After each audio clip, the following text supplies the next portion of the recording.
My Cash App withdrawal problem.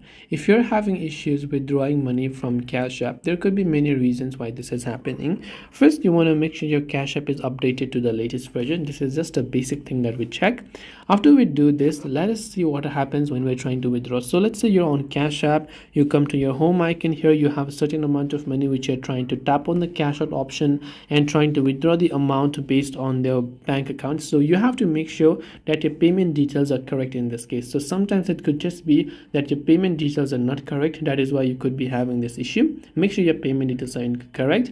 It could also be that your account has reached some kind of limit. So you might want to check your account limit by coming to the home page of Cash App, tapping on the profile icon from the top right and going to limits option. And if you have not yet verified the account, make sure to verify it. Cash App will also give you some withdrawal errors if you have any kind of suspicious activity coming from your Cash App account. But if you're sure that none of these are the cases, then last but not least, you can simply try to contact Cash App support.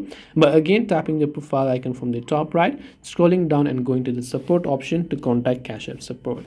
I hope this video helped you. If you have got any further questions, feel free to leave them down. Thanks for watching till the end and see you soon in the next video.